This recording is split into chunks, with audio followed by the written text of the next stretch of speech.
There she is. Hello, Deb. Hi, Danielle. How are you? Good. It is so good to see your face and hear your Likewise. voice. Yes, I'm so happy to have you here. Wonderful. See, it worked really easy. It did. I know I was a little bit nervous. I didn't want to mess anything up. I'm not the best with technology. Well, here you are. Welcome to Spirit School. How do you like the platform? It's absolutely amazing. And I am, I got to congratulate you. I saw when you invited me to come on here and I went through, I was like, oh my gosh, what a beautiful community and space that I know you've created from your heart and soul. And you can tell that you have, you've left no stone unturned. It's just there's support, there's everything you can think of. It's beautiful. And I'm so proud of you, my friend. You're going to continue to expand it. I love this for you. You touch so many people. So. Oh, well, as are you and as do you. And I was telling my community yesterday, because I talk about you quite a bit. And in the last round of the initiation during our audience class, we worked with music. So I'm like, you know what, I'm going to bring Deb on because this is her world. But we really met in a similar community almost 10 years ago. Next year will be 10 years. I can't believe that, Danielle. Where does the time go? Oh my gosh. It's crazy. And I'm grateful to have met you. Yeah. Really. We've seen each other through great transitions. I left my career in First Nations health and wellness, and since then you left your career in. Yep. And I even remember when you said to me, I want to take my vision of Spirit School into an actual building. And I remember saying, oh, you're going to do it. You're going to do it. Yeah, it's like building the dream. I always say I'm guided by Ant Medicine. I love the building. I love creating things. So entrepreneurship is definitely for me. Yeah. So yes, and welcome everybody to Spirit School. We have the chat going here. If you are here and you want to let us know where you're tuning in from, where are you tuning in from, Deb? I am in United States, in a little tiny, I am in the smallest state of the 50 states. I am in Rhode Island. So yes. Where's that by? Boston, New York. We're sandwiched in the middle of Boston, New York, and Vermont, New Hampshire, the East Coast side of the United States. Yeah. Total opposite of California. They're on the West Coast. So. Yes. So we're on exact opposite coast. So let's see, we have here people from Ventura, California, Philadelphia, Phoenix, Arizona, Texas. We got a lot of Americans here today. Hello. Me first, power to the people. Hello. We got Maine, Richmond, Virginia, Penticton, Atlanta. So we got someone in BC here. Welcome. Amazing. Hello, Mary Beth. It's so good to see you. Castle Rock, Colorado, New York, Northern California, Washington, Vancouver, Squamish, Summerlin. So that's what I love about online communities is you get to meet so many amazing people. So before we get into our topic here today, I just wanted to ask you, how did your mediumship start? What is your origin story with it? And how and who do you serve now in your mediumship? Oh, thank you. Yeah. So I'm 55 and it started when I was 6. So that was just my first, you know how we all have this first remembering of I had an encounter or I remember things. And that was my first knowing or remembering. And I'd go to bed and I truly would see apparitions of people. I don't know who they were, but I would tell my mom, close my closet door. There are people that come out, Mom. And lo and behold, it was spirit. I didn't know. And from then, I just had a lot of different experiences leading up to age 20. I dreamt of my beautiful loved ones in heaven, and no matter how they passed, they would always come through with love. Mm-hmm. Later into my early 20s, late teens into early 20s, people would tell me their deepest, darkest things, and I'd be and they would say to me, I've never told anybody this. And I just knew that it was for real. And I was they're really telling me the truth. And they would tell me, I finally, after this happened a few times, I said, why do you tell me these things? And people would give me a similar answer. They would always say, well, you give really good advice, or the things that you say seem to pan out, and I now know that was a subtle shift in the receiving mode of spirit. Then in my 20s, I got really interested in going to get readings. And a woman told me, and I went to her on and off throughout my 20s, and she told me, frequently, Debbie, you're going to do this work. And I told her she was out of her mind because I was going to go and be a teacher, which I was for 23 years. So I was a kindergarten and first grade special education teacher, 23 years. And 10 of those years, I ran my business quietly behind the scenes, nights and weekends. And then age 30, like all of us, we have like that spiritual awakening moment, or that like something happens and we're like, whoa, what's going on? And it was at that moment I was going through, as we all go through, big life stuff. So I was going through an emotional time in my life, very heavy. And all of a sudden I just started to hear and see, I'm like, what is going on? So I went to go back to the lady who read for me in my 20s, and she was no longer, she actually moved to where you are. She moved to British Columbia and Canada. She moved to your territory. And, so I found a local healer, and she told me the same thing. She told me, explained all my experiences. And I said to her, and she said to me, this is really your path. You really should be doing this. I go, well, I guess so. I keep hearing this, I said.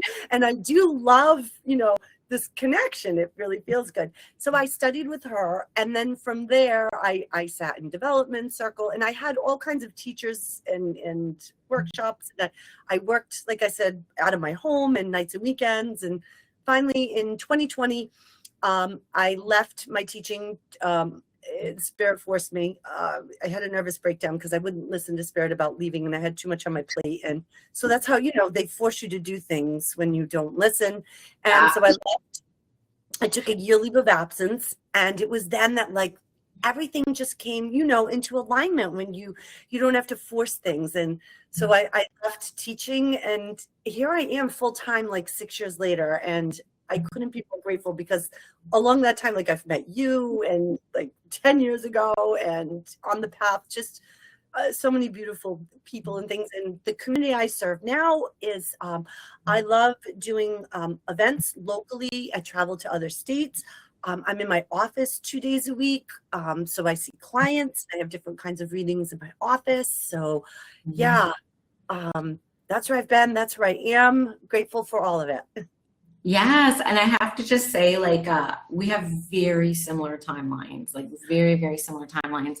I think my first spiritual experience was like 9 years old when my grandma passed away. She was the first human I lost. And so the first time you think about, like, what happens when you die, and my brother could see her in our room. I couldn't personally, but obviously the questions I started asking of the world were very different around that age because of this experience. And I started getting readings at 17. It was like how I spent my money, was getting readings by mediums, because I loved Joan Edwards on TV and Sylvia Brown. And I was like, I want to get readings. And I too was told by readers that I went to between probably 17 and 31, I would be doing this, but I never believed them. I just thought, like, no, I'm like, not even close, but not realizing that some of the experiences I was having were spiritual in nature, just because I just didn't know that that's how it worked. I thought it worked differently.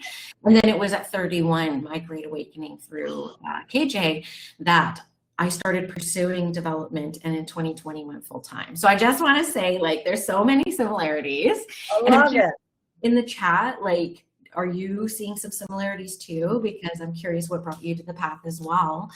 And one of the things I love about your work and how you serve and who you serve is, like, you have this saying, like, serving one soul at a time. Oh, right? Yeah. One soul at a time. And, you just are so brave doing all your live events. I remember your first ever event that you did, and like how big of a stretch that was for you.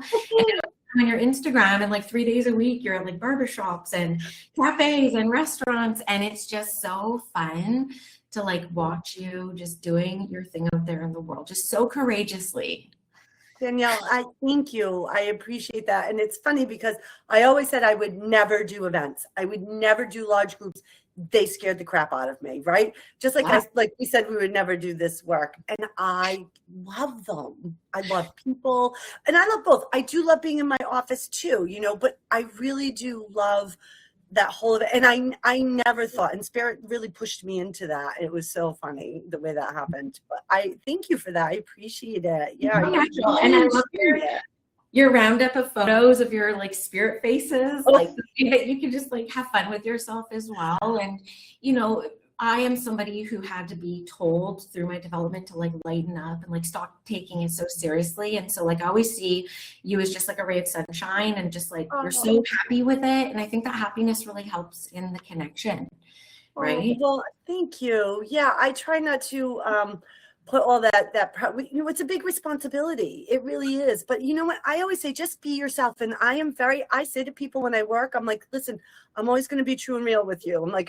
this is who I am. Or I'll say if I'm not like, when you do a group and I'm like, you give the information, there's two people or this one person's like, no, it's me. I'm like, oh God, I really want to be with you. I go, but I have to be honest. I'm not, and I'll always say I'm very real and authentic and honest when I work. That's, you could say no to me and that's okay. And I'm going to be okay with that. It took me a long time to get there, but I'm okay with it now.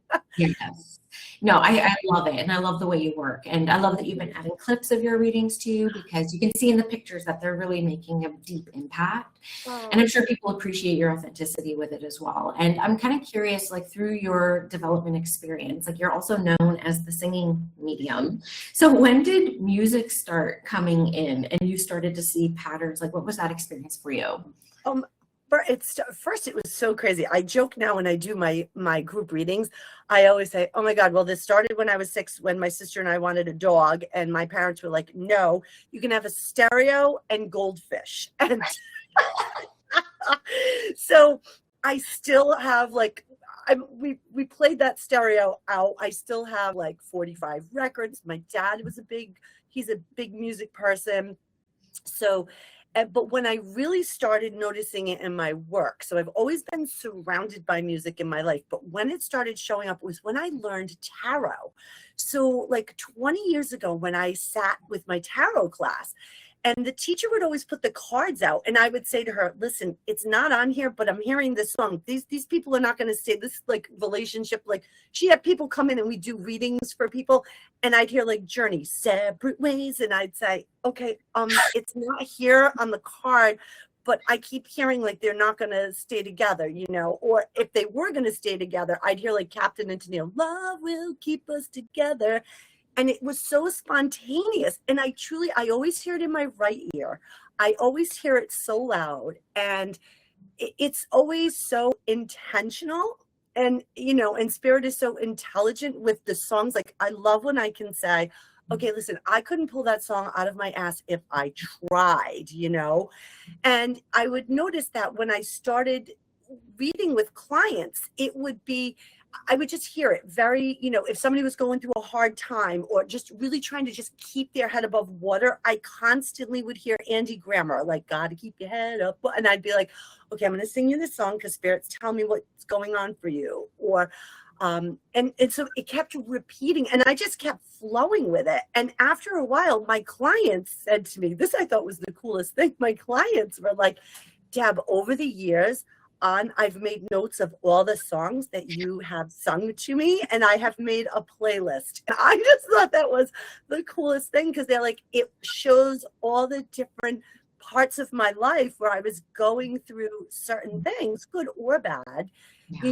and so I didn't call myself that. People were calling me that. And so I was like, okay, I'm just going to call myself the singing medium. And I always tell people, listen, it doesn't mean I have a good voice, but, that's how it started with tarot. It started when I was learning tarot.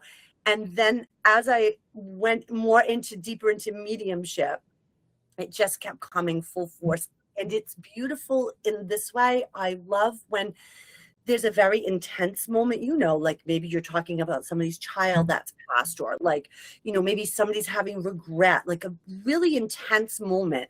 And then I hear Spirit bring this song and I'll say to somebody, listen, like I'll hold their hand and I'll just be like, listen, I'm going to say this to you and I'm not being funny and I'm not making this moment any less, but this is Spirit being like, this is either going to hit full on to bring this point home or they want us to just, your person was funny and we're going to lighten it up, and it happens almost always. And it happened last night too. A woman at an event, I was chilling her dad and her dad was just talking about things going on with his wife, her mom here. And I love when they make me hear a song or sing a song that I haven't gotten before. I'm like, oh, I've never gotten that song before. And her dad sang, I heard Shaka Khan, I feel for you. Because her dad was just like, listen, welcome to my life. This is what I used to do. I'm not here now. You're doing it, and now I feel for you. And yeah, so it started in my tarot, and it just carried over, and it still does. And it amazes me every time, because another really cool story this has happened 2 or 3 times where spirit will have me sing somebody's wedding song, and they will say to me, how would you know? I go, I know. And I love to say, of the millions of songs that I could sing you or spirit could bring, this is the song that they bring, because they want you to know without a doubt they're here. And that for me is such a huge piece of evidence, and it's so validating, and it's so beautiful that, and I had a beautiful woman in a smaller group a couple of weeks, maybe it was about a month ago, but she was just so happy to be there. When you just have these people, they're just happy. She was so happy to be there. And her husband came through, and I said, I've got to sing you this song. I hear it so loud. I hear the Joe Cocker, You Are So Beautiful to Me. And she was like, oh, this is crazy. That was my wedding song. And I was like, oh. Yeah, I've had that happen to you, where they'll share songs that were played at their funeral, especially if they don't fit the funeral scene. I had a client whose dad came through saying there was a song played at my funeral, and you guys would listen together all the time to it, but it doesn't really fit a funeral scene. And she was like, oh, what song was it? And all I heard was Thunderstruck, AC/DC, and she was like, how did you know that? And I'm like, I'm just hearing Thunderstruck. And, it's pretty neat. And I'm curious, how you see, because you work with a lot of groups, you work with a lot of people, what is the difference in the people's responses when messages come through music as per a channeling, say? Yeah, some people get so excited, like that lady. She was so excited. Some people get very emotional, and they'll cry. I remember I said to a woman once, I hear the song Bridge Over Troubled Water. Now, for me, that's 2 things. Sometimes spirit gives me that song when somebody's going through a hard time, but sometimes it's a meaning. A couple of times it's been very meaningful. And I remember having a woman, she just broke down in tears, and it was a connection. It was either her mother or grandmother, I don't remember, but it was a very strong connection for her and brought a very emotional moment to her. So, and some people just laugh. They're just of course my person would bring that song. It's funny to see the song that comes through with the emotion that's paired with it, because it does come through with different emotions for different people depending on their connection with their beautiful person. Yeah, I love that. And I'm curious about you, receiving messages from your own loved ones in spirit, and your guides and the unseen helpers. Do they use music to get messages to you? Mm-hmm. Yes. If I need a heads up on something, I'll start hearing a song, and I especially pay attention if it's an older song that's not in the mainstream, and I'm like, okay, I have heard that song 4 times this week, and that is not a mainstream song. So I'll either go look at the lyrics, and something might hit me, and I'll be like, oh, and then something happens, and I go, okay, or it's a song that most people can relate to. You get that song, I woke up with this song in my head, or I can't stop singing this song. Or the other thing that will happen, I will just start to unconsciously sing a song. So I'll be doing the laundry or the dishes, and I'm singing. I'm like, okay, well, I'll stop, and I'll be like, I'm singing this song. I got to take note of what it is that I'm singing, because they're making me aware. Or I do automatic writing with myself sometimes if I'm I need a break from I don't want to meditate today, but I got to plug in, and I will get the songs also, either the titles or lyrics in my writing. And so, yeah, they do use that with me to connect. Yeah. I love that. I personally, if I'm looking for spiritual insight or inspiration, or I'm going through a little bit of a struggle bus time, I will tell my guides, I'm going to put on this playlist and just bring me some wisdom.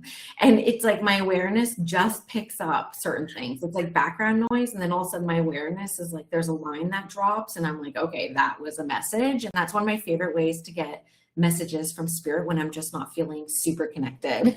Right? Yeah. And the other thing I love that spirit brought to my attention, like I was like, oh, I never thought of it that way. They were like, Deb, we're in a very high vibrational, beautiful place of love. And music for most people is healing and it's very high vibrational. I'm like, oh, I never put that together. And they're like, grief is universal, music is universal. So what a beautiful way to put two things together for all people, not just being a medium, but for all people. It's a beautiful universal language. And I was like, oh, that's pretty cool. I'm like, I never thought of it that way. Yeah. So Absolutely. And that was one of my questions for you about, your understanding of the divinity of the intersection with us and music in the spirit world. And if the spirit world has ever let you hear the sounds of where they come from. I have not, but I would love that. I just curious because one of my favorite books, Afterlife of Billy Fingers, I've talked about it my whole development because it's a book that came out the same year I started developing, so I felt really connected to it. What is it, Danielle, again? It's called The Afterlife of Billy Fingers, and I think you should read it. It's from your area. Like, I don't know if it's Rhode Island or New England, but the whole story takes place out in your region, and it's a really powerful, beautiful story, but it's about one soul's journey into the afterworld. And in one of the stories that he shares, he talks about like the music of the afterworld, like how there's this constant sound, and he named this song called the Swan Song. It's like a classical music song. He's like, the closest thing you have on earth to the sound of heavens is the song, like the Swan Song. And I can't remember the artist, but he talks about these sounds. And I've always been really curious about that. I've always been curious about the sounds of heaven. Well, and the thing that I get very, I love listening to near-death experience. People have had a near-death experience. And I love when many people will say there's either music or tones that we don't have here, or they can't explain it, and I liken it to what you just said. They're like, I can't put it into words, or it's not anything like, even church music doesn't come close to or like Amazing Grace or high vibrational, so that's so interesting. You're just funny because I was going to tell you two more stories about different recent experiences, about different ways the spirit came through in music. And I love the stories. I was hoping you would come with examples and stories. Yeah. I think those are the most interesting shares. But I was going to say that I have never really been a church person or religious person. I've, identified as just like spirituality, maybe more indigenous spirituality, but I will find myself around my house just doing like mindless things, and I will be humming Amazing Grace. And you just brought up Amazing Grace. And that was the only funeral I have ever been to. I've only been to one funeral in my life. It was my grandma's. And I was 9, and that's the song that played at her funeral. And whenever I'm like, oh my God, I'm humming Amazing Grace, she always comes into my awareness, but it's just conscious that I'm doing it. It's like I'm doing it before I even recognize it. Yes. Like I said, I do that too. And isn't that such a beautiful way that she lets you know that she's, so close to you? I think that's so beautiful. And that's what I want other people to understand. Like when you hear those songs, like don't overthink it. It's not a coincidence. I understand it as that your loved ones are going to get your attention in a way that's easily recognizable to you. And then of course we want to be like, I love you put it in your memes a lot, like those, I need a sign of your sign for the sign, right? We always overthink. And I'm like, no, just like, this is what I know. Like they are going to connect with you in a way that is going to get your attention. So it's not a coincidence, that you hear that song, and all of a sudden you're like, oh my God, I'm singing that song. It's, or I hear it in my mind. And that's what I like to tell either my clients, guests, or people that just ask me questions, that like, truly that's, how they're going to connect with you. Yeah. Songs that are special to you, like you said, the Thunderstruck song. I mean, that's great. I love that. That's a great story. No. So do you have a song that you think of for one of your ancestors that they come through? Well, my grandma, she's so funny. My grandmother's name is Tina, and she was oh my gosh, she was definitely a Tina. Now, she was like with her, she loved her sparkles. She was very feisty. She would just, to give you her, she would be no nonsense and very blunt. So she would say to me, sweetheart, because my hair was your color for a long time. And then in my 30s, I started to go gray, like really bad. So I started with like highlights, and then I'm like, oh, I'm just going to go all blonde, right? So my grandmother, she's so cute. She's like, sweetheart, listen, if you're going to be blonde, because she was blonde, if you're going to be blonde, you need to keep up on that. That's something you have to keep up on, right? So she was always very and very feisty, and right. So anytime I hear Tina Turner songs, oh, that's my grandma, Tina. She shows up whether she's excited and something's going to happen, or there's something like, that's going to go down. That's not so, like, I kind of get the 411 ahead of time. Like, I'm like, oh God, I'm getting a lot of Tina Turner songs. I mean, and how often, like, she's not very relevant these days. So, and when I, she'll pop up in the craziest places. So I have a Amazon Alexa with the screen on it. And then up popped her face like a couple of weeks ago. I went, oh my God, this is so crazy, but crazy good, right? Yeah. So yeah, my grandma is like you with your grandma with Amazing Grace. For mine, it's a lot of Tina Turner songs. A lot of Tina. That's my favorite Tina Turner song. Yeah. So crazy. Yeah. So I love that. And I love that they can come through with their personalities and stuff too. I do pick up, because my favorite genre is rap. Like, I love rap. It's my favorite music genre. Yeah. It's still what I listen to. If I'm like listening to music, it's always going to be rap. And I do get like a lot of young men come through talking about like different like rap lyrics and like different rap songs, things that I listen to, messages in between. And yeah, even like the genres, how sometimes they can really bring out that personality. Like you say, like Tina Turner. I mean, Tina Turner has like one mode. It's like on, right? Like that was my grandma. Viral video last year of her like walking this plank in like 9-inch stilettos, like at like 70. Like, yeah, Tina Turner has like one mode. God bless. Yes. Yeah, I had this really cool experience. It was actually really deep. A couple months ago, I mentioned earlier about like my brother being able to see spirit before even me, like decades before me. And I shared a room with him like growing up. So we always recognized as a family that like whenever he was home, spiritual experiences would always be amplified. Like things would show up in pictures, footsteps. It's just whenever he was around, just spiritual experiences were amplified. So I hadn't seen my brother like maybe like twice in the past like 2 years. So we went to go grab him a couple months ago and bring him home with us for a little bit to spend some time together. And I wasn't even in the car with him for 5 minutes, and it was like a radio went off in my head. And I am not someone who remembers song lyrics or remembers song titles. Like my memory doesn't retain a lot. It's more like inspired. And so clearly this song's coming through and I can hear the lyrics and I start like singing it, and I'm singing it and I'm singing it. I'm like, who sings this song?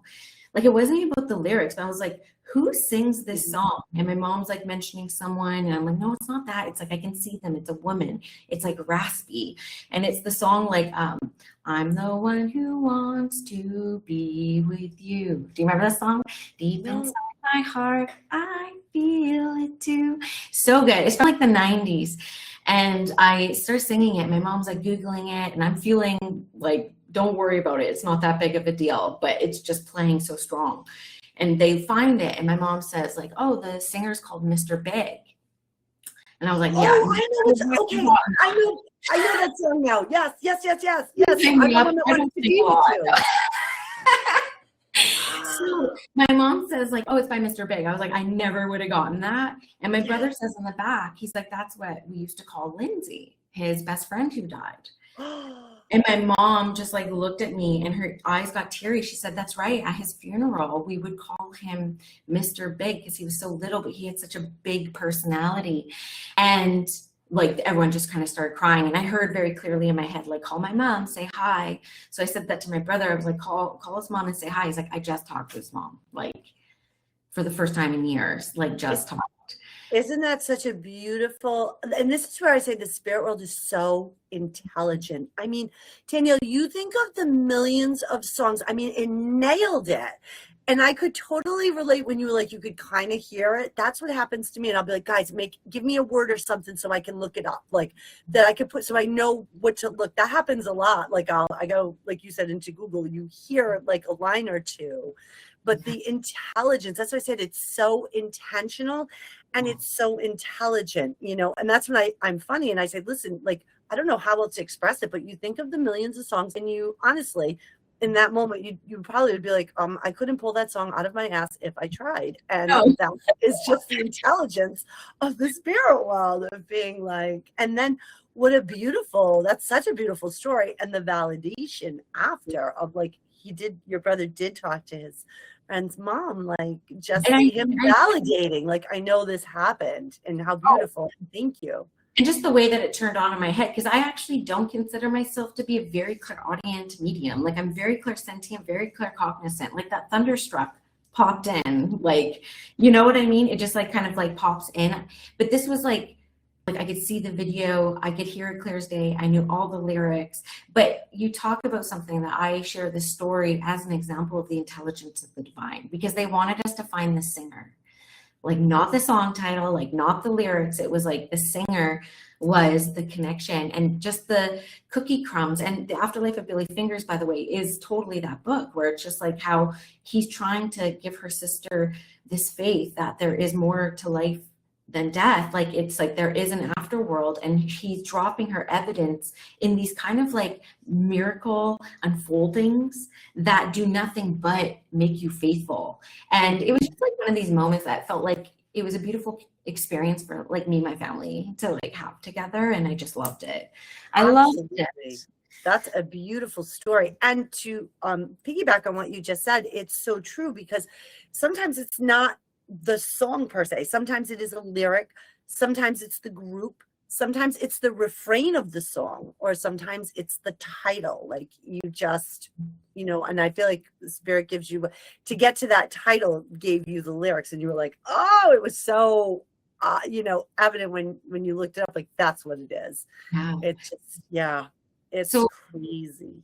Clairaudience is something I wanted to talk to you about as well, because to me, I think it's like the most amazing clair. Like I love watching people who are super, super clairaudient. I think it's probably one of the more fun ways to like watch mediums work. It's just so impressive. I'm like, my God, like you hear everything super, super clear. And I think about like this old book from the college. It's called like The Mediumship of Helen Hughes. And she was so clairaudient, right? I have that book. I've read it. She is amazing, Danielle. Wow.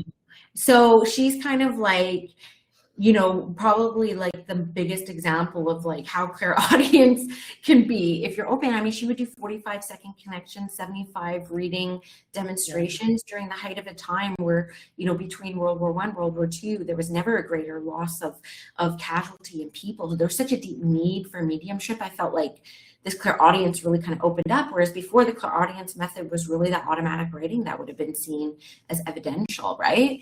Yeah. And she mentioned something in the book, and you mentioned something about the right ear, which came up in the comment section from Anna. She says, the right ear, it's the one that speaks to me too.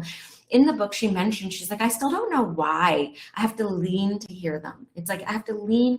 Is it like a wave? Is it like a frequency? Is it like a layer? And she never really understood that. Like, why do I have to like lean to hear them? So I'm kind of curious. I'm glad you read the book. Tell me more about this whole topic. Yeah. Oh my God. She just, I was intrigued by her too, by the way she received, and, you know, and for me, I have lots of things working at once, and I feel that it's when I connect with a person, however their loved one uses me best. So sometimes I'm like some mediums are like, no, I'm just really, my biggest receiving is like, you know, clairvoyance and claircognizance. And for me, I honestly can say it's really, I mean, I do hear, but it's like a mix of things. And each person I read, it will be different. Like some people, I'll be like, okay, so your person is just talking to me, like talking, but your person is just like slowly and gently dropping images in for me. And they're making me feel and understand and know things. And this is what I say to people to help them understand. I just say, you know, just like we have all different communicators here in the physical world, I feel as though that's how spirit steps in. They will use the channel, the medium, the best way that they can. And Helen to me was just like super gifted, like, and I'm the same way. Like when it just, And it amazes me too when when like a loved one will come in and it will be sentences. Yeah. And I always say, can it always be this way? But no, it's not. It's sometimes, does this happen to you? Sometimes, and I get what you, when you were saying she leans in, because sometimes I do that too. I'll like, say it again. Yeah. It's I'll turn my head. yeah. Right, because I feel like it's maybe them blending with the medium, like, you know, and it is, I love when you said like a frequency thing, like our frequency blending with their frequency to like make sure we got it right or heard it, because sometimes it goes by or we hear it so quickly, like it's like somebody like yelling out the window as they're like driving by in a car, like, hey, you know, and I'm like, wait, say that again, it went by so fast. Yes. So that's what I find that they, for me anyway, like I wish I could be like, wow, I really just see you really all the time. It really is completely different for each person I read. Thank you for sharing that, because I think consistency, like really an illusion in mediumship, right? Like it's always so different. I think I've come to peace in mediumship a long time ago where I kind of have this mantra. I'm like, I don't know what's about to happen, but something's about to happen. And that's all I need to know. That's all I need to know. Absolutely. Absolutely. Yes. Because you know, you never know like what's going to happen, you know, and because they're all the communicators are different and everybody has different life experience. And here you are, you're the vessel, and they're all talking to you differently, or not talking, but connecting with you. I like to say as a medium, we all receive energetic impressions, and whether those be we see, sense, feel, hear. I had a woman who asked me a beautiful question at an event. Her mom had come through, and I remember just bringing this information, and she said to me, she was so cute, she was an older woman, she goes, dear, I just need to stop you. She goes, my mom spoke zero English. How are you talking to her? And I said, oh my God, what a great question. I said, you have to understand that on the other side, your loved ones connect with the medium through what I like to refer to as energetic impressions. That means they're going to help us see things, feel things, sense things, know things, hear things. Or I like to say, for me, I sing things too. So it's just the way that comes in, you know, and it's so, and I said, that's how animals come in. It amazes me the way that happens. I go, but again, it goes back to the intelligence of the spirit world. Like, how intelligent are they to be able to do that, you know? Well, and I think about too, like in a completely different text, like how many composers have said this music was inspired, like this did not come from me, right? And I think about, you know, there's a lady that does these experiments like with mist, and she can bring through physical faces through these experiments. And she says that like Nikola Tesla inspires her in her experiments. Like that's who inspires her. And, you know, there are some books out there from stories, like stories captured of people who created things that they just feel inspired from the spirit world. And a lot of music comes through that as well. People claim it's like it came through in 2 minutes. Yes. And to, again, piggyback on that, two things. I've had a crazy experience two crazy experiences where I was like, I got to be out of my mind. And at the time, the healer I was with, she was like, because I was like, I said to her, I go, so like Prince came, like I was like chit-chatting with him, like what is the story there? I'm like Whitney Houston. I'm like, I said, I go, does that happen? Like I didn't understand. I wasn't developed enough to, I'm like, am I out of my mind? And she said to me, she's like, listen, you connect with music. She said, so that doesn't surprise me. And I was like, oh, I never would think to put those two things ever together. I just thought, am I out of my mind? Like, I don't understand this. And, you know, she said, it's a vibration frequency thing. So you understand music. And the other thing, when you said that about having the music channeled, I just saw this the other day. And I read it on, I think it was on Instagram, but it was really, because of the whole Michael Jackson biopic thing is coming out. It was so intriguing. It said how Michael woke up at 3 a.m. one morning and called all of his creative team to the studio. And he said, I got a download of a song.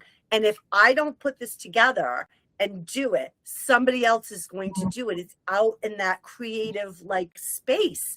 And so I want to get this together and do it. I can't remember what song it was. It could have been Billie Jean. I don't know. But I was so intrigued with that whole like, wow. And when you just said that, you know, the download, it's supposed to come in. So whoever is, I'm going to sing a song because I hear it. Get ready, get ready. This is how this happens.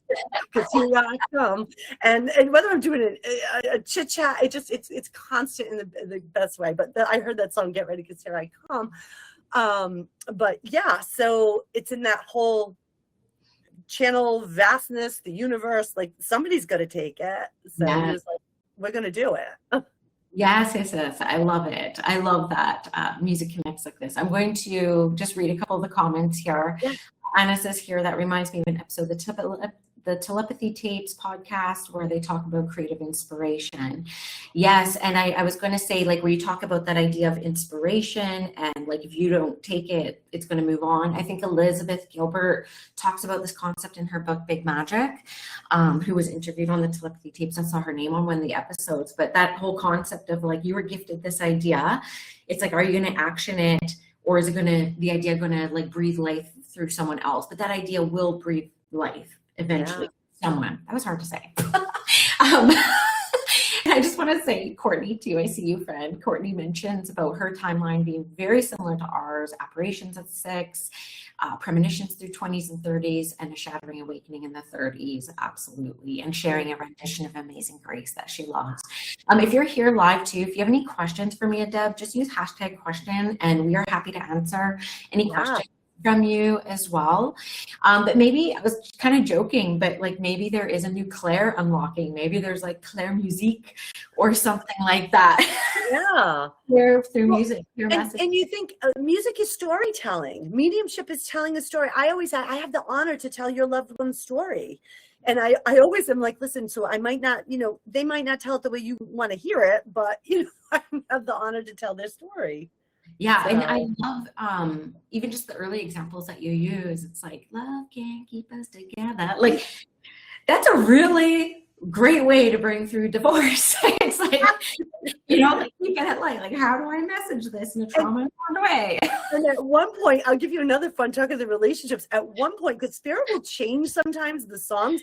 At one point, if somebody were to ask me about a relationship, I got it 3 different Van Halen songs. So like, if they were going to like not stay together, it would be like, why can't this be love? And then if it was going to work, it was, oh God, what was the song? If it was a new relationship, it was Love Comes Walking In. And then if it was going to be, of course, I hear it in my head and I can't think of it, but it'll come to me. But there was a third song, if it was going to be like, we're going to stay together, like it's going to be like, this is a person, like it's going to work. And I just thought that was so, because every time I'd be like, oh God, I hear, why can't this be love? I'm like, it's not going to work. I got to tell, you're like, well, I don't know if this is the forever and blah, blah, blah. But yeah. And or when I heard when love comes walking, and I'd be like, oh, is there somebody in your life? Because if not, somebody's going to come walking in sooner than later. And God, what's that third one? I hear the beginning part of it. It'll come to me. Yeah. But when they would stay together, it's so crazy. I love it. I love it. Okay, so Rick Rubin talks about the creative inspiration, grabbing ideas when it is out in ethos in his book, The Creative Act. It's so good. So I love him. Anya says, I often get random songs pop into my head, and I never thought to link it to my mediumship, but now I feel like I'm going to start paying more attention. Yes. I have some names come up on song titles. It's like I see like an old CD player on a dash, and in my mind's eye, I'll see like Danielle go across, or Penny Lane. I've had Penny Lane come through, and the literal name was Penny Lane. So I've seen different song titles come through for names with that. Is cool. It's like a CD player in the sky. Yeah. Yes. I love that. Oh, I love this. So Linda says, Debbie, I had a reading with you a while back, and you heard My Way for my mom. And that was so her personality with her family, very outspoken and did her own thing. I love that. Linda, thank you. That's a great example. It is. And Hannah says, I love connecting with my loved ones with music. I have a playlist for them, which I want to say, we need a Deb Squizzero Spirit Says playlist, right? It's like Spirit Says, and like just all the songs that they have brought through, just keep adding to it, just build out this list, get a Spotify going. I will follow it. And I love when they're like new. I'm like, I've never had to sing that song before. Like I had to sing Dionne Warwick, That's What Friends Are For. That one came out last week at a group, and I went, oh my God, that's crazy. I love it. Courtney says, I had a movie clip and song that came through and helped validate who the person was. In this case, it was an aunt. Ingrid says, Spirit brings through song lyrics now all the time for me. Several people are taking, so I'll check in there in a second. But what do you think about ear ringing, Debs? Like, that has to be one of the questions I get all the time. I experience it all the time. Do you experience ear ringing? What do you make of it?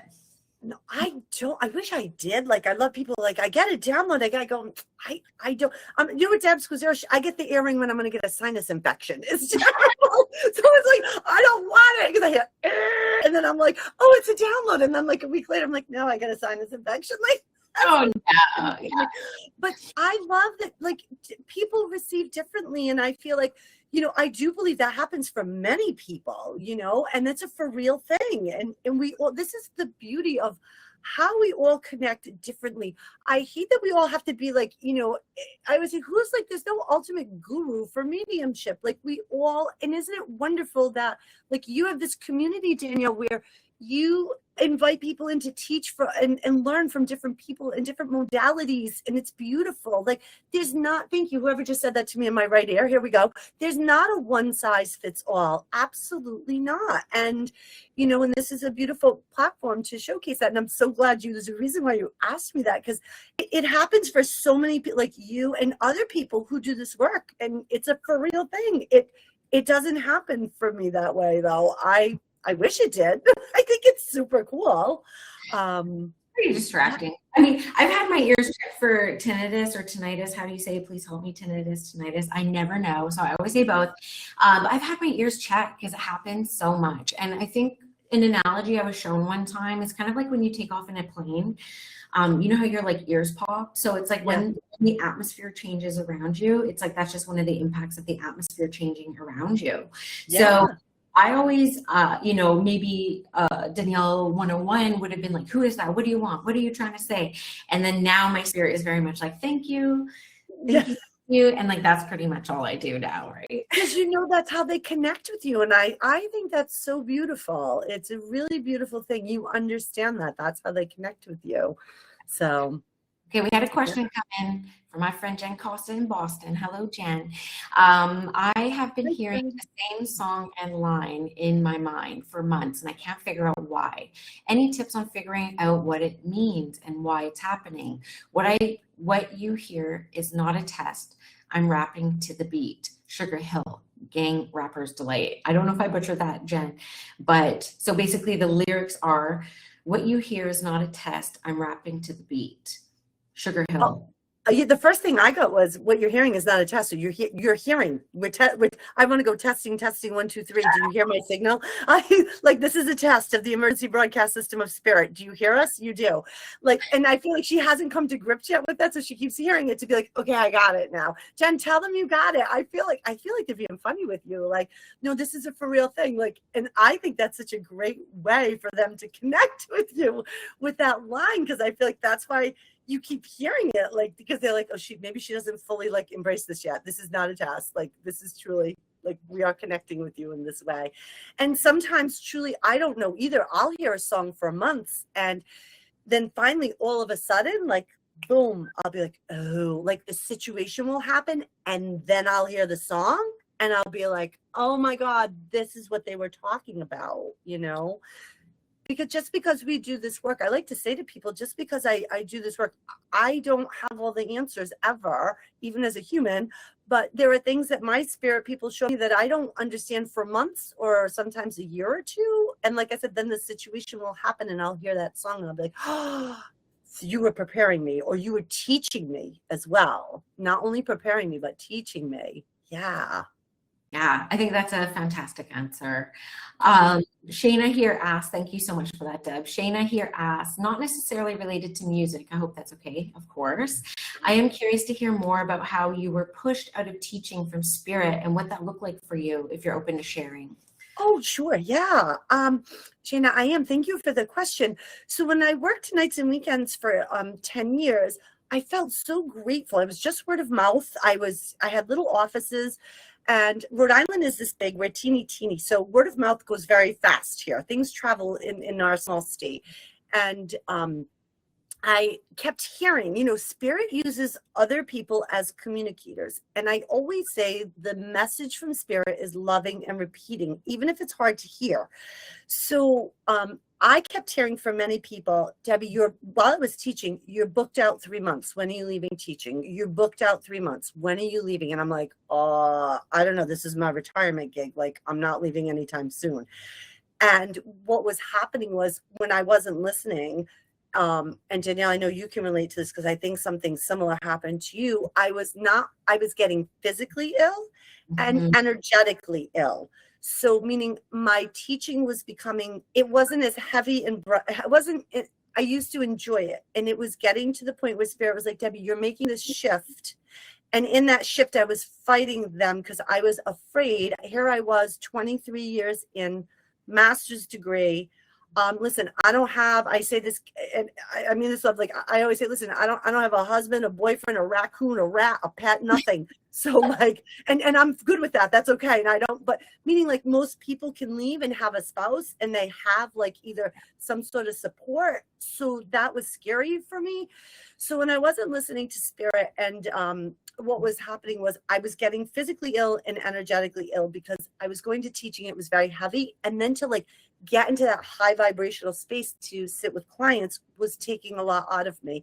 So I finally said to Spirit and I remember my eyes are closed because I remember exactly where I was standing in my bedroom at the time. And I said to Spirit, listen, I don't know what to do. I said, and this is what I always, and I tell my clients to do this. I don't know what my highest and best is, but you do. Mm-hmm. And so I always tell my clients, I love this phrase, heal, highest, best. So I just said to them, I said, please help heal the situation for my highest and best good. Now, get ready, because heal is like we rip the Band-Aid off, right? Because I say to people, heal means we got to cut and we got to tend to it. And it's usually very icky, right? So we think, oh, heal, that sounds so lovely, right? But so what happened was I ended up having a nervous breakdown. And that meant for me, I couldn't concentrate. I wasn't eating. I wasn't sleeping. Things at work were not working out and I just couldn't focus. I was crying. I was physically ill to the point where I was sick for 10 days, not getting better. And that never happens to me. I had a weight loss journey 20 years ago. I still keep all of that up. It keeps me as a clear channel. It's very important to me. And my doctor has been with me, my primary care, my whole life. So I went in and I said to her, listen, I've been sick for 10 days. I can't shake this. I don't know what this is. I can't breathe. She took my blood pressure. She said, Debbie, your blood pressure is like high. You don't have high blood pressure. She's like, what's going on? So I told her and she said to me, she goes, you're having like a stress-induced, and I think, Danielle, you had the same thing, right? Or similar, a stress-induced mental and emotional breakdown. I'm like, oh, is that what this is? I'm like, I thought it was just Deb just trying to like balance two things in her life. And she forced me, and I was so scared. My heart was beating even faster. She said to me, I am writing you out of work, and you need to go get yourself well. She goes, you need to go get a therapist, which I've had on and off throughout my life. But I got myself a new therapist that I still have and love her. So I had to get myself a therapist. I was forced to take that time out. And when I was forced to do the scariest thing of my life is when everything fell into place. And, and I had family who was like, Debbie, I can't believe you're going to do it. I said, listen, I can't entertain this right now. I go, you either have to be positive with me or I can't right now because I can't go back to teaching. I loved it once upon a time. But I love being with these people and I love feeling like my teaching, it came from like not feeling seen, heard, respected, and validated. And that wasn't happening. And it was so frustrating for me. But yeah, I would help people and they would say so much, Debbie, thank you for that. And I would like be so emotional, be like, Whitney Houston, thank you, Whitney. I get so emotional. Yes, I get so emotional. And this is how it happens. It's so crazy. And then that's how the path, everything really aligned. And again, I hear the song, set me free, why don't you, babe? So I was set myself free and I did the Kelly Clarkson, moving on. Thanks, guys. Moving on. So that's really how all the songs come in. But Sheena, thank you for that question. But that's how that happened. I really had to be forced with a health condition. Otherwise, I really wasn't going to do it. And Spirit was like, go do what you're supposed to do in this lifetime. Yesterday in the collective, we were talking about like making choices and how hard it is to make choices. I said, sometimes I honestly tell Spirit, wipe the fucking rug out from under me because I can't make this choice. So like, you gotta force my hand here, right? Like, Yeah.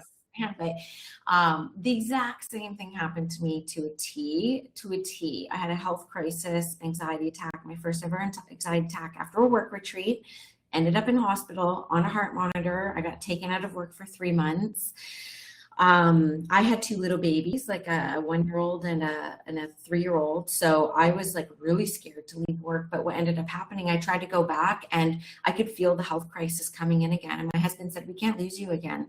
Like, I couldn't even grocery shop for 3 months because I was so overwhelmed in public spaces. Like, my nervous system would leap if somebody like dropped something or a loud noise. Like, my whole nervous system would just be like, so I just like really hermited. I'm a Virgo, I'm a hermit.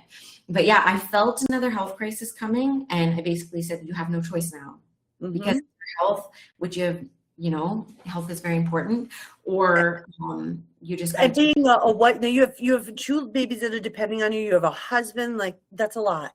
It's a lot. But I will say, and I was talking to another friend about this week who's single. I said, the advice I have and the risk that I took is because I did have a dual income family. Like, I had that. So it was a risk, but I did have support. So, and I was very, very, very happy with that. But it ended up for me, and I know it ended up for you, but I would love to hear you say this, but it ended up being like beyond what I could have expected for myself, like better than I could have expected. Yes. I have to agree. I like to say every day I'm grateful. I never, first of all, I didn't know what it was going to look like when I left teaching. I thought I would be in my office, and I thought my teaching would be online and teaching. Danielle, I got to tell you, I'm done with. I can't do teach. God bless you. I'm glad there are some people like you out there that and you're good at it and you enjoy it and it's your passion. Because sometimes people will say to me, they'll be like, Deb, do you teach? I'm like, no, 23 years I taught. I don't have it. I mean, maybe, I don't know, maybe down the line, but right now I just love people and I just want to connect with people. And that's where my heart is. And it really does. It's, that's somebody, have you ever heard this phrase, Danielle? Somebody said this phrase to me and I had never heard it. And I feel like it fits so perfectly here. Tell God your plans and he'll laugh at you.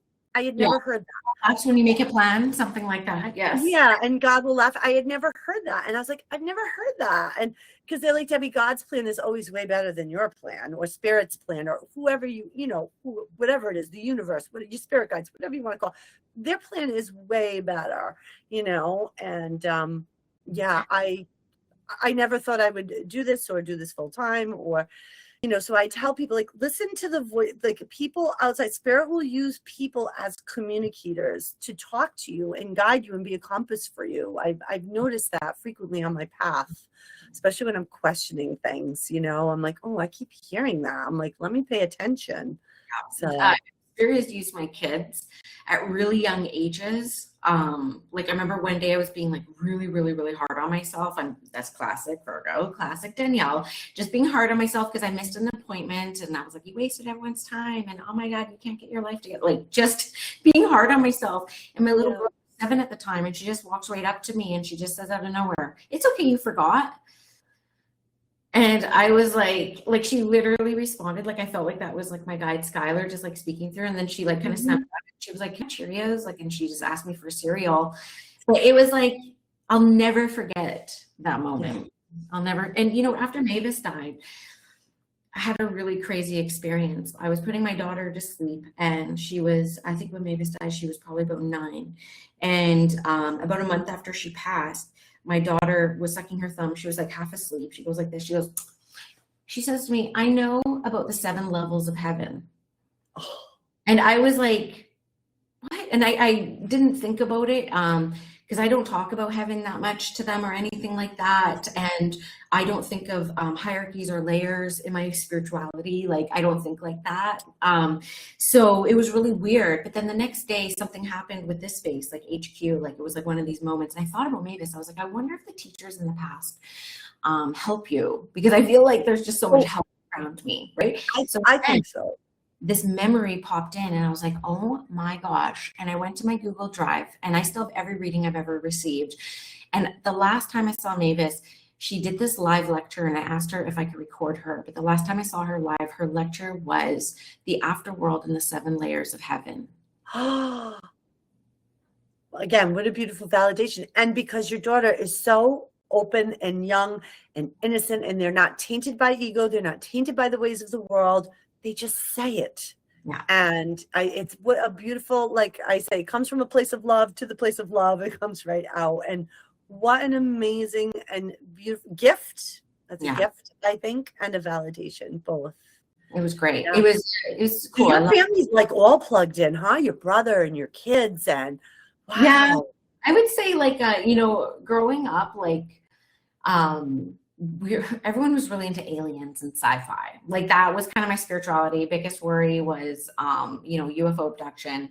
I got really into ghosts really young, like got really, really into like ghosts and paranormal. And, I'd say that my parents, like we always watched like John Edwards and Sylvia Brown together. Like we loved the shows. We would record them, watch them on VHS. So me and my dad, I think when I was like 17, we spent hundreds of dollars, just me and him, to go see Sylvia Brown in Vancouver, like when I was a teenager. So I'd say like we've always all been into it. And I would say I'm the first one to kind of like pursue it as like as a practice in itself. But as we all know, everybody's intuitive. Everyone has equal access to this connection.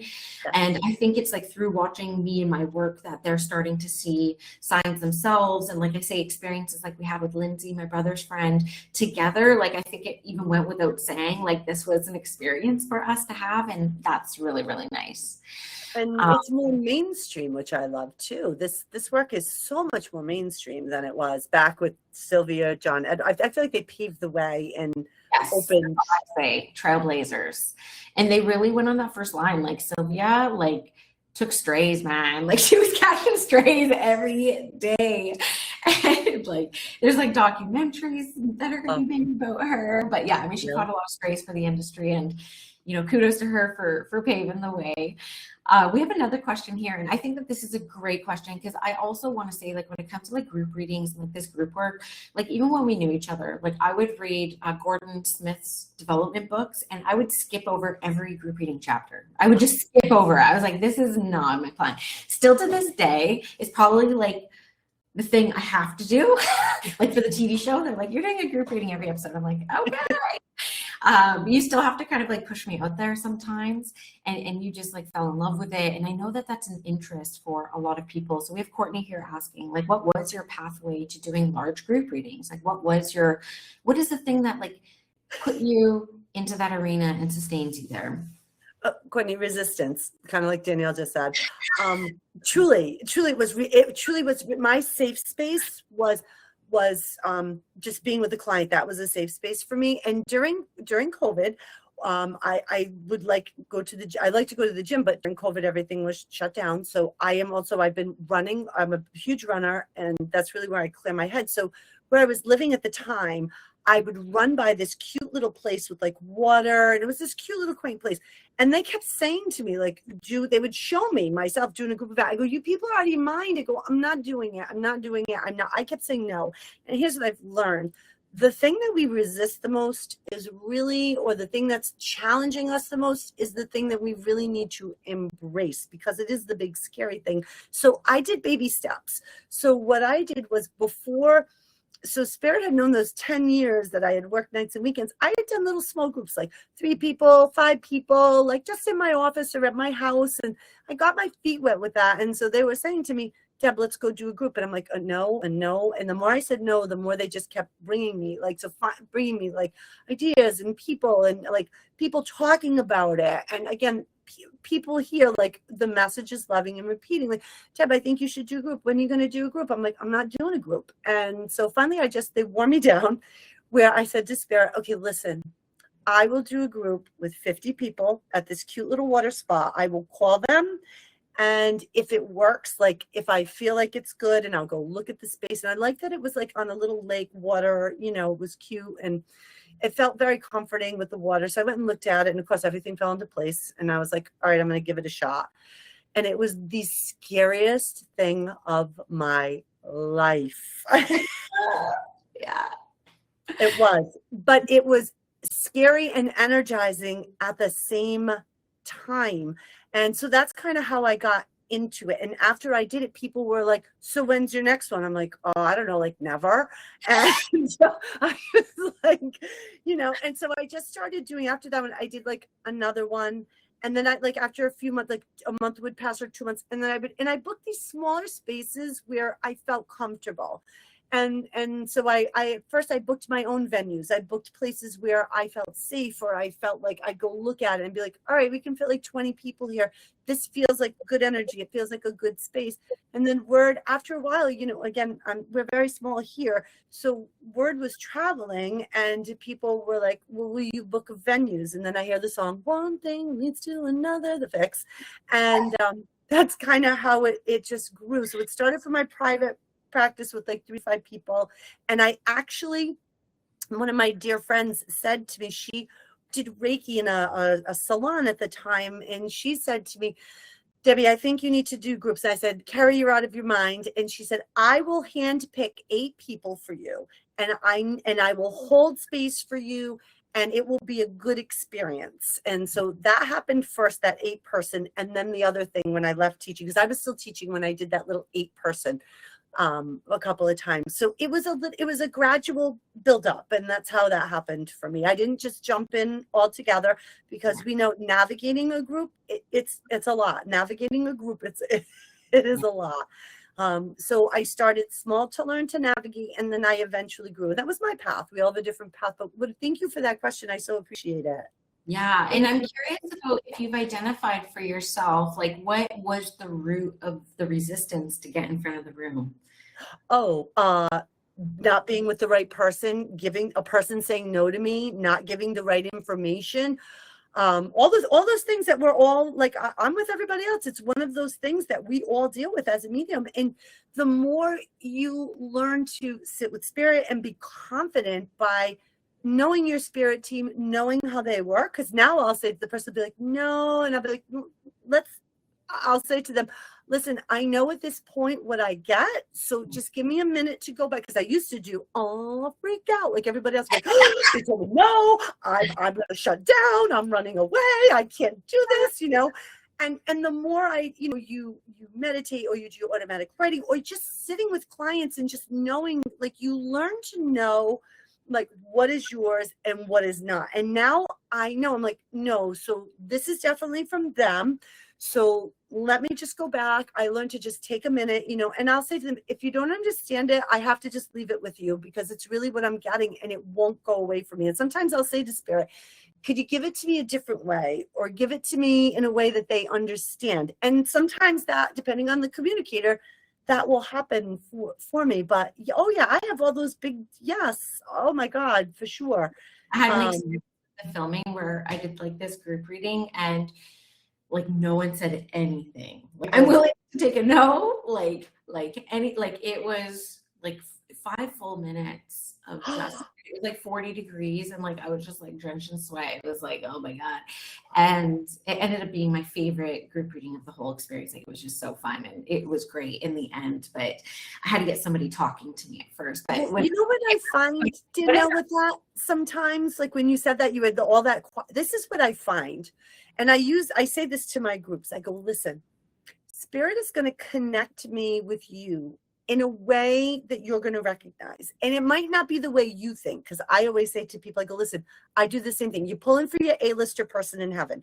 Sometimes your BC or D-lister steps forward, and you're like, yep, because the same thing happened to me. I bring information. It's like crickets, right? So I say to people, I go, listen, I know you're probably out there pulling for mom. If you don't claim this person, I'm never going to get to mom. That's the way I work sometimes, and we all work differently. But for me, sometimes I find that people don't say anything because it's not the person they want to hear from. And once I explain to them, listen, it's about moving energy and getting that connection. So once spirit gets me to you know, the way I work, your A-listers usually will come in. And that happened with, like, I kept getting like an Uncle Sonny. And no, same thing with you, crickets. And I go, listen, I am not moving on right now. I feel like this is somebody's B-lister, C-lister. And all of a sudden this lady was like, I go, yeah. I knew it, you know. But how wonderful you stood in your power and you trusted spirit. And that's what it's about, you know, when you know what's yours and what's not and what's from spirit.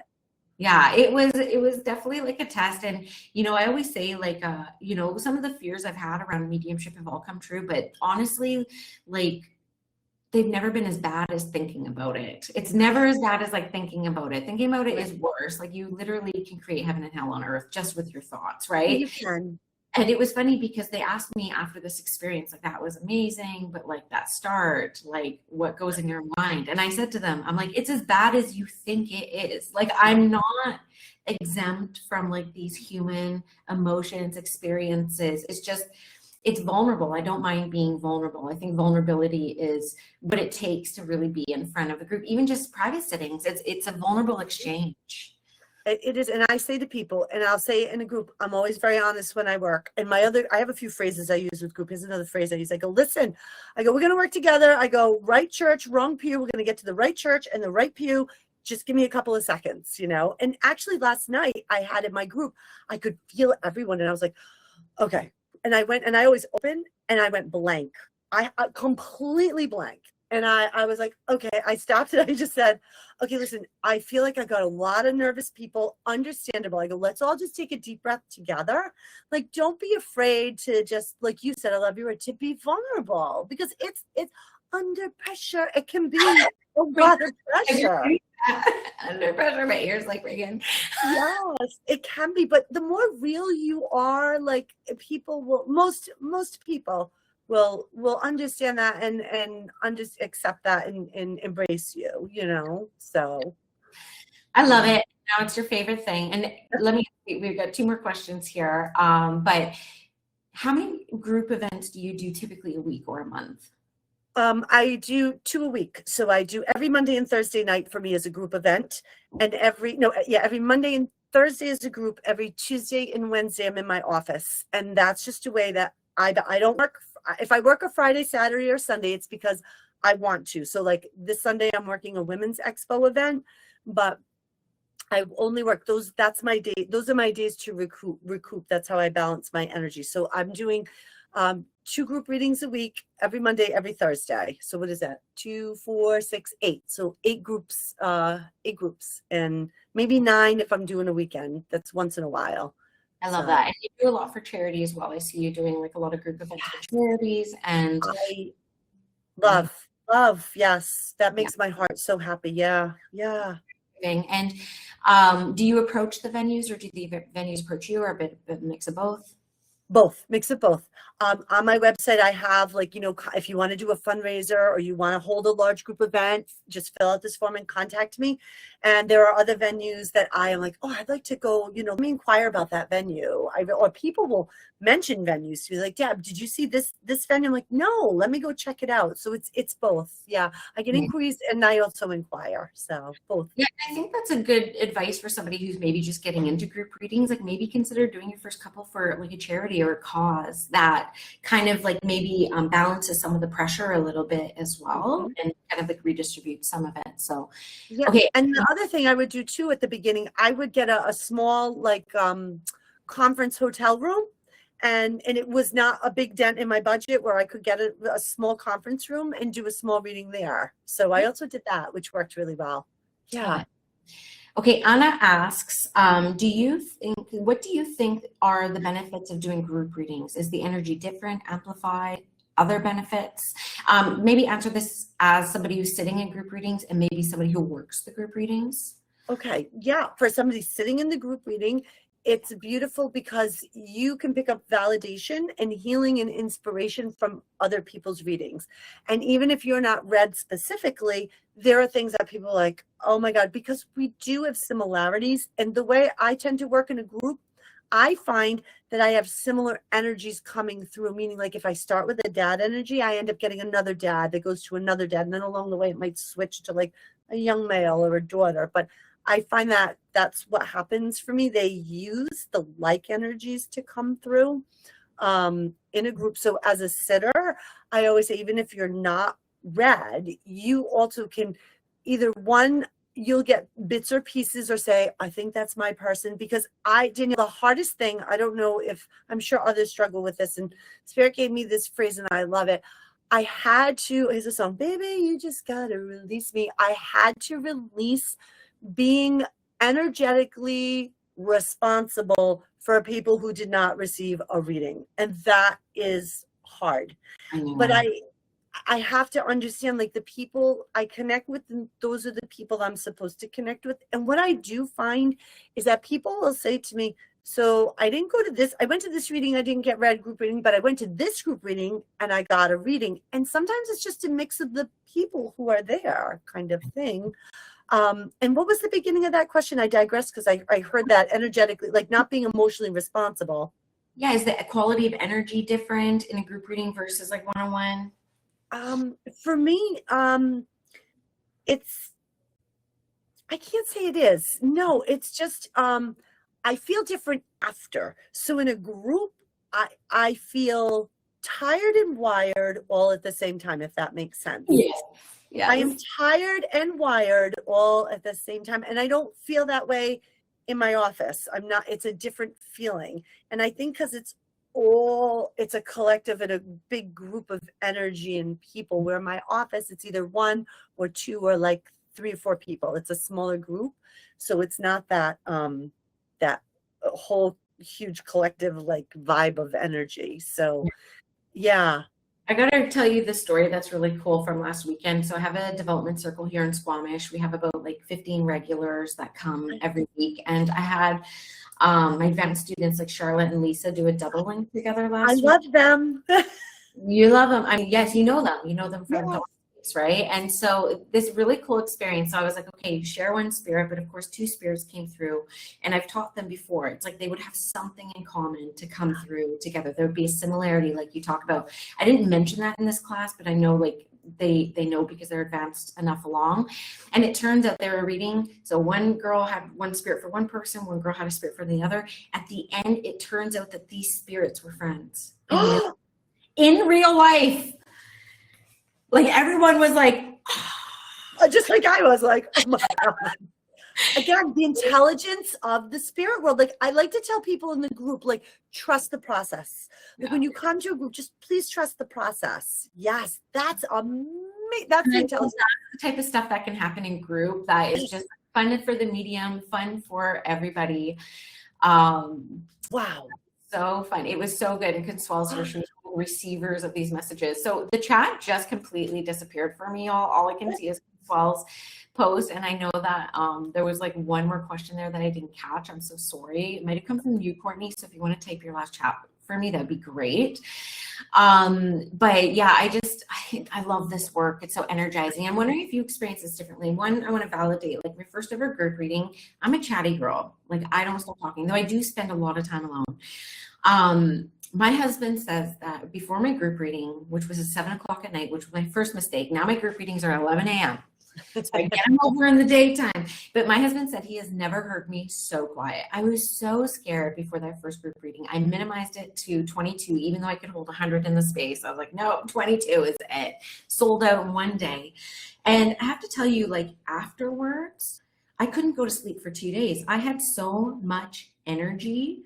And I thought the experience was completely magical. And then I did it one more time, and then the pandemic happened and everything was like locked down for about a year. So I didn't get another chance to do it. But that wired and tired, that energy. But one thing I experienced, like in comparison to like a one-on-one reading, with a group reading, it's almost like I sense like the spirit world like organizes themselves differently. It's like the spirit world organizes themselves differently than when I'm doing like a private setting with like 1 or 2 spirits. You feel me?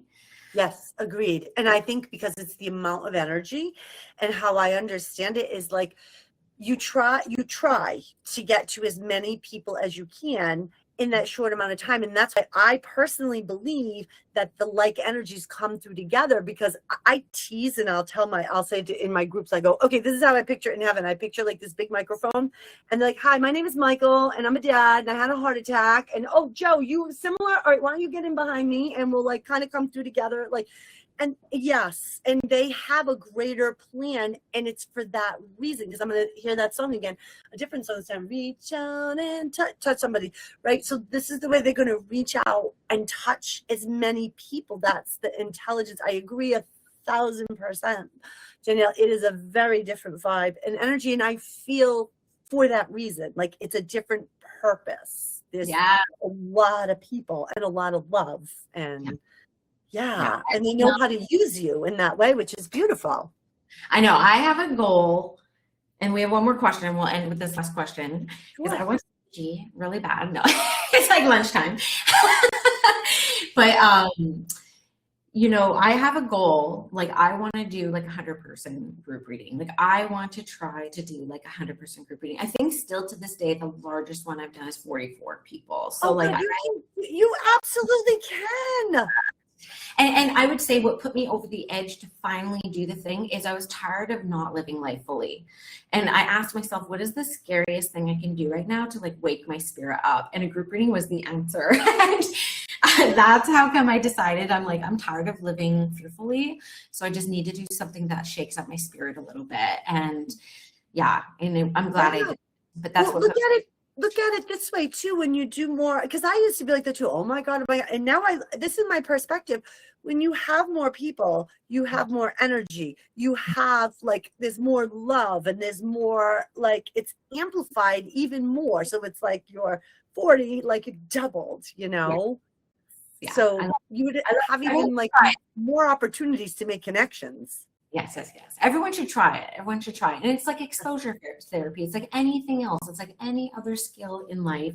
The more you do it, the more you practice it, the more skillful you get at it. So just do the thing. Do a scare. Okay, just do it. No. Okay. So Courtney has a great question here. She says, for you, Deb, do you ask spirit questions while you're doing readings, or does your information come through, or is it a mix of both? Like, do you just receive and get what you receive, or do you engage with spirit asking questions during your readings?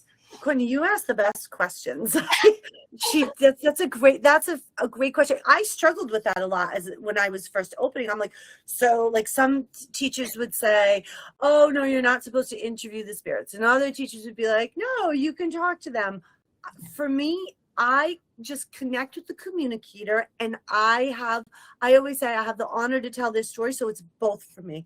Just like we have all different communicators here in the physical world, I find that they blend and communicate with me. Some, I don't have to ask a thing. They will give me their relationship. They'll tell me the message. They'll show me like boom, boom, boom, boom, boom, boom, and just the story unfolds naturally.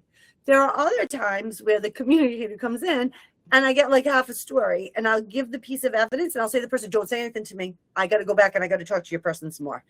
And I will have a conversation back and forth. And I find that it really depends on the person in spirit. So some are very willing. Like I love, Tyler Henry has this analogy, and I use it often. And I think it's very similar to the different community. I was like, oh my God, that's kind of like what I say when we have different communicators, because I was so confused about this. And I'm like, am I doing it right? Am I doing it wrong? Listen, this is what I've learned. You do it the way that Jennifer Lopez, you do it well. Yeah. So you do it the way that feels good to you. There is no right or wrong is what I'm learning. There are ways to refine and define your mediumship for sure. Back to Tyler. Yes, hold on. So Tyler has this great analogy where he says, sometimes you'll have spirit come through and it's like a drip, right? And I get that. I'm like, oh my God, this is the longest hour of my life in this private reading, right? We've all been there. Like, we're like, oh my God, right? And I'm like, I get this, and then I get this. I'm like, oh, Mother of God, somebody come through, talk to me. Or it's like a water faucet, like it's like full, like on, like, like, and the person's like, this is my name, and these are my people, and tell them I saw them golfing the other day, and I tell them not to blame themselves that, I had this heart attack and they didn't know anything about. And so it's, and I was like, at the beginning, I was like, no, I'm not supposed to ask questions. And I'm like, but I do, and it works for me. But I'm like, then this person comes through and they just talk to me. So for me, I just feel like there's no right or wrong way. And you will connect with like we have all different communicators here. They're all going to communicate with you differently when you give your message. That's such a great, I struggled with that for a long time, Courtney. That's really a great question. Thank you for that. Teachers where it's like, you do not ask spirit anything. But then my grandmother came through saying, if you had an elder come sit in front of you and you didn't ask why they showed you an apple, that would be rude. Right. And so like, I really try to treat the spirit world, like with the amount of respect I would give, and somebody else's grandma that's in front of me. it's like it's generous and it's reciprocal. Yeah. So yeah, absolutely. Love it. I Right? really struggle with that. I'm like, am I doing it wrong? And I'm just like, Yeah. I love that, Debs. And I wonder, like, if there was a song that like embodies like your life to send us off here on this interview, what song would that be? oh God. I'll tell you the first one that comes to my mind that I like Lady Gaga, Born This Way. Baby, I was born this way. I was born seeing the people. That's the first song that comes to me. Born This Way. Yeah. I don't know. That's the first thing that comes to me. I love it. Wonderful. Well, Debs, you are a sunshine, a ray of sunshine, just like I told my community yesterday. I was like, this is just a ball of sunshine. So glad that you all got to experience her and her wisdom. I'm so proud of you, Debs, and all the moves. I know like such big things are coming for you as well. And I love, when I'm going through my memes every week, not a single week am I like, this one's for Deb. Like, I know Deb is going to love this one. And I always try to predict which ones, and you and Susan are always the first one on my threads and letting me know what are your faves. I'm like, I knew you would love that one. I'm usually right because you like heartfelt things, you like feel good things. So I always try to include one happy animal in there and stuff for you. But Jeb, I want to call you a friend. I appreciate you spending some time with us here at Spirit School. I'll leave the final words to you, to our group here today, but I just want to say thank you so much for coming on. Well, I just want to thank you for allowing me into your, sharing me and trusting me with your beautiful community. This has been so much fun. Your community has asked like the best questions. I love that we talked about groups and we just kind of like, this is what I love about you, Danielle. You just riff and wherever it goes, it goes. And for me being the teacher, I'm always like, and I'm always like, it's going to be organized. It's going to be, but I love, we just like organically let it go, and your community has like the best questions. And this was just, I'm honored, and thank you for allowing me to share my work and my what I do and how music connects. And I can't wait. I said to you already, I go, how do I watch you on your show here in the States? So, because you are also destined, you are destined for big things. You are the best is yet to come. So you take a little Frank Sinatra with you, because you are you're going to continue to make a really big impact in your community and outside of your community, just in the mediumship world. So, and if you haven't written your book, you're writing some sort of book as well, is what I say. June and July. I'm taking June and July off to write my book. So thank you. Yeah, it's going to touch so many people. So I thank you so much. And again, thank you for sharing. I'm on Instagram and Facebook and TikTok and YouTube channel, and my website is under my name. So I love to teach people about the afterlife now. So from the bottom of my heart, thank you for just being a wonderful friend, allowing me to once again, because you've had me on your podcast, and I truly appreciate the kindness that you extend, and thank you, truly. An honor. I love sharing good people. I really try to share good people that I genuinely resonate with, and thank you for all the kudos, my friend. Thank you so much. And I will share, if you're catching the replay, all the links to Deb's stuff is below, whether on YouTube, podcast, Spirit School, and we'll definitely have you back, my friend. So keep in touch.